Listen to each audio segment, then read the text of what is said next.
Okay, on my workbench is Sue's 1940 Singer 201-2.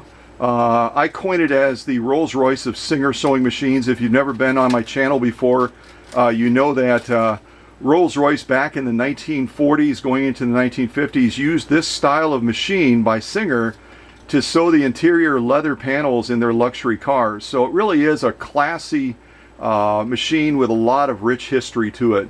And this particular machine had been stored for some time in a garage or a shed. And as you would see on the pictures that I posted on Facebook, I'll kind of zoom in on them for those of you on YouTube that do not do Facebook. And actually I have to go back a little bit because I'm in the wrong place right now. So okay, so that's a starting shot of the machine right there when I got it from Sue. Sue, again, is a local lady that lives real close to where my workshop is and was able to bring the machine over. So you can see in that shot pretty well the paint patina, the caramelization on the paint. It was stored for a while, and that's what happens to machines when they're stored. Plus the wiring kind of broke down on the machine from being in the elements. With the climate changing all the time in that setting. You can see on the paint here as well. In here you've got a lot of old grease on the worm gear that drives the balance wheel that I had to clean out.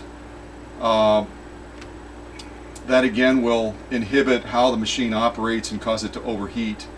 Here's the balance wheel with all the yucky stuff on it that I cleaned off. Some of the wiring, all the wiring was replaced on the machine.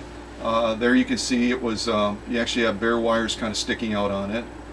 Here on the power cord as well. The foot controller I did some basic cleaning on just because it was kind of nastied up from being out there in the elements. This is nothing big, not a big deal. It's just the bobbin winding tire was cracking on it, so that had to be replaced as well. And there's some of that caramelized oil I was talking about that was all over the machine on the paint. And I just did a light cleaning on the machine. Again, not a full restoration. Critical loop points on the balance wheel. Fresh grease after getting all the yucky stuff out. That's going to drive the main power for the machine. Again, more of that dirty, greasy, old caramelized, hardened type grease. There you can see it kind of looks like it almost belongs in a what you would see down in a sewer or something like that. It's basically a clump of old hardened grease that wasn't doing anything for the machine. There you can see I actually removed the whole motor assembly and then add new grease to the wells so that the motor runs nice and smooth and nice and cool. I'm just going to scroll through these quickly. These are just additional pictures. There you can see it looks like a brand new balance wheel. It's all cleaned, it's lubed, and it's back in shape again. These are going to be out of order, so that's how it looked before. Again, just more detailed cleaning on the machine. There you can really see in the well that's so critical that connects to that balance wheel and drives the main shaft, all that old, cruddy, hardened grease that was in that area. There's some more of it. Some of that old wiring. That's a bare wire right there on the back that would have been out of view but still was a fire hazard. Here you can see the wraps for the motor. These have a tendency, because the potted motor is enclosed, so all that heat builds up in there and starts to break down the wraps on both sides, which have wrap coils running through them and electricity, and you'll start to get smoking on the motor. So I have a process where I recoat. That's a closer look of how it's breaking down. I have a process where I recoat those so they're basically brand new and that wire is re-insulated again, and you don't have any issues with the motor overheating or smoking. More lubrication. Here's just some detailed cleaning on the needle bar and the presser foot bar. And the tension control. A lot of people take shortcuts and they just use pressurized air or something like that. If it comes to my workbench, the entire tension control is disassembled and detail cleaned. There it is, all apart. And then it's, whoops, and then it reassembles again. What I was going to show you, let me go back one. This is a fine adjustment on the bobbin carrier to get the stitch balanced perfectly. Sometimes you can do it with the upper tension, but if it's out of whack a little bit, you do have to make fine adjustments on the bobbin carrier on the 201. And then finally, what I would describe as the perfect stitch. That's 2 layers of US Army grade canvas, and that's exactly the way a stitch should look. Okay, well, if you hear me kind of rushing through this, I literally have the customer in the workshop right now, so I'm going to do some quick sew-offs on camera, and then she needs to scoot and take care of a bunch of things with her family. So I'm going to try to zoom out a little bit. Again, I did not do a detailed cleaning on the machine. I went over the paint a little bit with some deep cleaning wax just to kind of get it popping back a little bit.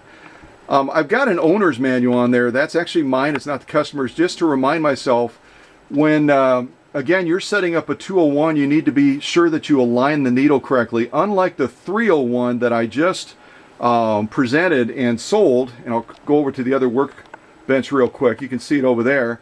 This is actually going to be going to Oklahoma. Customer saw it online on the YouTube channel, fell in love with it, and has a check in the mail, and then I'm going to be shipping it to him very shortly. Unlike the 301 though, where you can put the needle in and it only goes in one way, the 201 is not that way. You got to make sure that the flat side of the needle is to the left, because if you slide it in and you start to tighten that needle clamp, it'll have a tendency to rotate. So just make sure you really keep an eye on that flat side, and then you're going to thread this machine from right to left. And again, it's driven by a 0.6 amp potted motor. And I'm going to zoom in on the needle a little bit and do some quick sew-offs. And Sue is actually looking on as I'm doing this, which is kind of cool because I seldom have the customer in the workshop as I'm shooting a live video. I almost said a live video. I don't think that's a thing. So I'm going to flip my screen around. I've got a couple of leather stacks set up already for this machine. And we'll see how it does sewing fairly heavy grade leather. I probably won't do all of these just because I'm somewhat limited on time. So what I have right here is some vegetable tan leather. This stuff is super thick stuff and super hard to get through. I've got 3 layers of it. I'm actually going to start with 2, and then I'll see if I have time to add a 3rd layer to it. And then we'll kind of wrap things up with some US Army grade canvas. I do have another stack of leather set up as well, and this is also a vegetable tan leather. It's just it's been sheathed a little bit differently, so it's got a different grain and a different color nap to it. As a matter of fact, I'll do this one first, and then we'll kind of see if we can jump into the other one. All right, I'll start with 2 layers. So again, we've got 2 layers of vegetable tan leather. We're talking probably about 6 to 8 ounces of leather. If you tried this on some contemporary machines, you would hear a lot of plastic gears breaking, and you would be taking it back to Walmart or wherever you got the machine from, because they just are not designed like Sue's machine to be able to handle sewing like this. Okay, again, when you launch, always make sure your take-up arm is at the highest position. And let's see how Sue's machine does with 2 layers of vegetable tan leather. And yes, I've got my big old dopey shoes on, so I'm going to try to get my foot just right on this little Bakelite foot controller and see if I can get a good start. All right, here we go.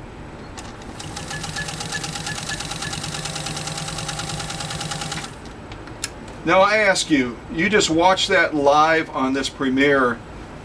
How quiet is Sue's machine running? It's ridiculous, isn't it? And that's 2 layers, and that's a perfect stitch. The top stitch, and I've got to pull it back on this nap so you can see it, but that's also a perfect lock stitch as well. And again, we just did what many machines would just die trying to do. We went through 2 layers of vegetable tan leather. Vegetable tan leather next to Italian leather is one of the toughest leathers to get through. And again, look at from the side, about 8 ounces. And this machine went through it like it was some sort of a light cotton. It's almost ridiculous. So I think we'll do one more sew off and then we'll wrap it up real quick with US Army grade canvas, which is one of my favorite sew offs. I'll kind of set this to the side, and again, you can look at it from different angles. It doesn't get any better than that. That's just a perfect stitch. So now we're going to do another type of grain of vegetable tan leather, and this is going to be 3 layers. And the last time I did 3 layers, as you might remember, was when I presented to you that machine that was from Japan. It had a 1.3 amp motor. Now again, this motor that Sue has is only 0.6 amps, so we're talking about a motor that's about half the size of that Japanese machine, but I think we'll probably do okay. So I'm going to see if I can fit it underneath the presser foot. That's no small task when you're talking about 3 layers, which is probably about 12 to 14 ounces of leather. And we're talking vegetable tan leather, which that is one of the toughest leathers that you can try to sew. They even make gun holsters out of it because it's that rugged. All right, so 3 layers of vegetable tan leather, and we'll see how Sue's machine does. Again, make sure your take-up arm is at the highest position, and here we go.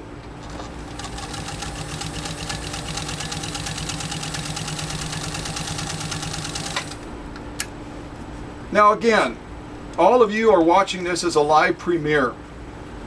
Sue's machine just went through about 14 ounces of leather, which would destroy a lot of vintage machines. And her machine launched without any hesitation, and it delivered an absolutely drop-dead gorgeous stitch. The only thing I would change when you get to this level of sewing, again, look at it from the side. That's at least 14 ounces of leather, is I would increase the bobbin pull just a little bit so that that top stitch was even better defined. But it's a very good looking stitch if I pull it back for you as you're down there near the needle. And if we turn it over, absolutely gorgeous lock stitch as well. I've got to kind of pull it, I'll pull it back this way so you can kind of see it. Again, this machine is not goofing around. It drives it home, it gets it in there. And you'll notice as well as we look at it, there's nothing at all wrong with that stitch when you're going through leather of that thickness, and that's spectacular. All right, so the last stitch off we're going to do real quick, and you can see that leather kind of leaves a little remnant behind, is just some basic good old US Army grade canvas. You can still see the grommet on there where this is used as a shelter half when soldiers are out in the field. And I'm going to kind of guide it and hold it so I don't drag it across Sue's bed. And we'll just go down one strip. I normally would kind of go down and come back, but we are tight on time, folks. All right, so this is going to be the equivalent of 2 layers of US Army grade canvas. Again, listen to that machine run. It's crazy. It's absolutely nuts how quiet that machine is. And again, the stitch quality.